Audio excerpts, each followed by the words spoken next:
Hey, welcome. In this video we'll finally tackle the continuation of the styling of this Thuja occidentalis, which is probably a garden save that I purchased from a nursery. It has interesting movement. It had movement on the smaller trunk that was a bit too divergent from the one in the bigger trunk. So in a previous video we sort of harmonized the movement a little bit. Um, this tree was styled once before, and this is the second repot of the tree. It was repotted this spring to make it shallow, and as I repotted I noticed that there is a lot of deadwood here on the base, so I can see that there were extra trunks that at some point must have been removed very close to the base, to the root system.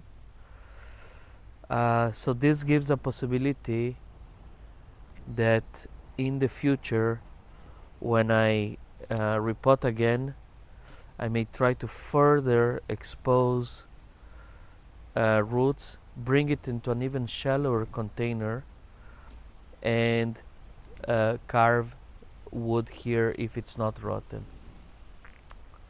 Now the fact is that this is a trunk that is relatively slim for the height of the tree, with some movement, so it's definitely a more feminine image than a masculine image. And as I styled this tree in the past, one, doing what I could at the time because of the long limbs, and two, because of the mental pollution from watching over and over and over images of bonsai online. What came to my mind at the time as a possibility, and the idea that I followed, was the typical butler style, hunched with an arm serving a tray, which is probably this one here. Now, for how slim this is, for how gracious this is, this lends itself much more to a literati style tree or a feminine tree, but the amount of foliage and the distance from the trunk are 2 points that are not in agreement with the sort of trunk that we have. So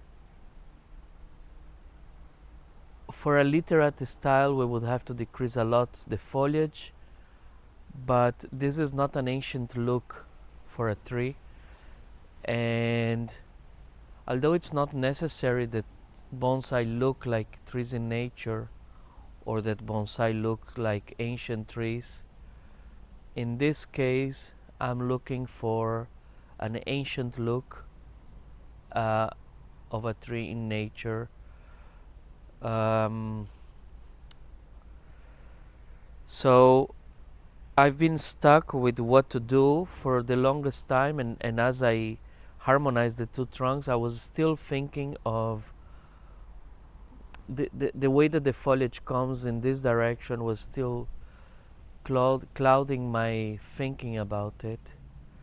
But I've been looking at books, all the books I have, all the books that the people that I admire in bonsai, and eventually I found inspiration by looking at Dan Robinson's book Gnarly Branches, almost essentially the last image in that book, and that is an image of a juniper that was somewhat styled in a more traditional way, with branches on all sides and very built up branches. And then Dan Robinson decided to make it look like an ancient derelict tree, and I'll explain in a moment what that means in terms of styling, as I understand it at the moment. and the transformation was incredible, and so that inspired me to follow a similar route. It's not an image. Is the inspiration is not to copy what he did, but to follow the same general direction of making this look more ancient, more struggling to survive, and definitely with foliage that is proportional to what the trunk gives us, both in terms of size and character. So, what does an ancient tree has? An ancient tree has a dead top because of accidents, because of inability to pump water all the way to the top. So the first thing that dies on a tree is the top. The more the tree is ancient, the least foliage it has, the least symmetry it has. It's very asymmetric. It has a lot of dead wood showing, as Ryan Neal likes to call it very poetically, remnants of what was. Memories, cues for us viewing the tree that this tree has been struggling for a long time. And so the plan for this tree today will be, one, to decrease massively the amount of wood, to create a dead top. Eventually I will carve the dead wood to create a hollow, to create hollows wherever I have dead wood, to create hollows. And one more thing that I would like to point is that I have the remnants of a branch here that I will call it carved, but I did a very poor job at it in the past. This doesn't look natural. This looks like a claw, and this doesn't happen in nature. So I would like to suggest and give a big shout to David de Groot for his book Principles of Bonsai Design, in which there are 9 pages dedicated to deadwood, and not teaching how to make deadwood particularly, but actually giving clues of how deadwood looks and how trees decay in nature. One of the things is that this was a big branch, perhaps as thick as this, and a branch like this, branches in nature don't have taper within an internode. If you have an internode in a tree, that section is all the same size because that section is all the same age. Maybe it stopped growing after that internode, and the next year it started growing again, so the next internode will be thinner than this one here. But all that grows in an internode is all the same age, and therefore should all have the same diameter. Now it doesn't mean that you can shorten it, but if you shorten it to the length you want, and then breaking. And the way to break it is, there are different ways. You can take clues from nature depending on what is the cause behind the break. Is it decay, or is it snow load, or rocks falling? But it doesn't.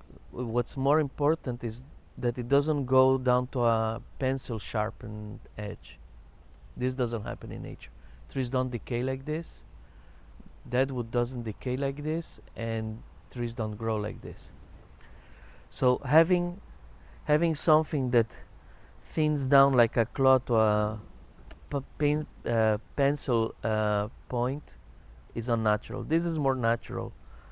This one here, it maintains the same diameter and it decays in a random way. Here we have a little more of a indentation. We have some remnants here. It sort of broke, and so the longer edge would be at the top where it starts breaking, and then and the thinner part would be at the bottom.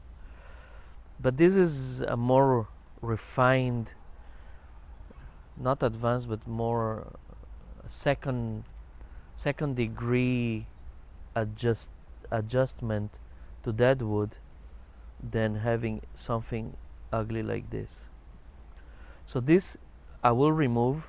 So I will carve this.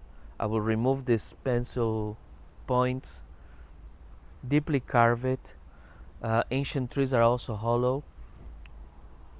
As they die, the tree decays eventually, and depending on where it is, especially at Thuja, that would be the case for a Thuja. I have really ancient trees in real life as bonsai Thuja that are very completely hollow inside. When it comes the time to style them, we will look at them. But so this will be hollowed and will create interest uh, on this uninteresting, with movement but still uninteresting trunk.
So this is the final result of styling the conflict Thuja, and I think I achieved the results that I set out to, which were to create a more ancient look for this tree with the dead top, a lot of dead branches, hollow trunks, asymmetry.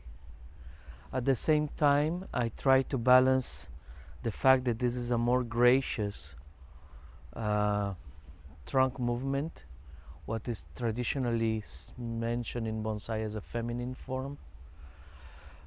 And what that means is that you have a narrower silhouette, more gracious lines, smaller pads and more of them instead of large pads, angular movements. There is a balance here about how much foliage I removed. I already removed a lot, and although I wanted to have an image of literati, ancient, gnarly look, and this goes somehow to that direction. There is still a lot of foliage, but I felt that if I removed more, I could endanger one or two of the trunks. The hollowing here is already quite drastic, so we will see how the tree survives. I used white gouache mixed with sumi ink to give more of an old look to the fresh deadwood. Now the reason to do that is both aesthetic, to show now a more ancient look, but also functional in that this wood is not being preserved with lime sulfur that would also give the same result of a white old look, but it can age with the elements, so it continues to slowly rot and cure instead of being preserved by the lime sulfur. So I like this application of uh, white gouache mixed with sumi ink to make it slightly grayish. Speaking of asymmetry, although I have a lot of asymmetry towards that direction, this is not a windswept design. This is a design where half of the tree is not there anymore and the other half is thriving. It's actually facing in all directions. When looking at the silhouette of the foliage, it is irregular with ins and outs, but also I notice that unconsciously perhaps this bowing movement here somewhat follows this line here and that line here. This hollow here follows a hollow towards here without foliage, and so this is not the traditional triangle, but at the same time it has some harmony in the lines of the trunk as well as the lines of the foliage, and I think this is contributing to the aesthetically pleasing result here. There is a good argument in the future to restrict the tree to this. So right now we have a small apex here and a bigger apex here coming from the big tree, but there is an argument to having only this and killing this top here. We will see what survives, what doesn't survive. I'm hoping that all of it does, but you never know what may happen. Even the hollowing here is quite drastic, so had I killed here this top and this happens to die, this tree would be over if I had killed that. So we will see what happens in the future. I'm very happy with the result. If you enjoyed this video, if you watched so far, please consider subscribing, that helps a lot. And if you have any questions, please let me know. And until the next one, bye bye for now.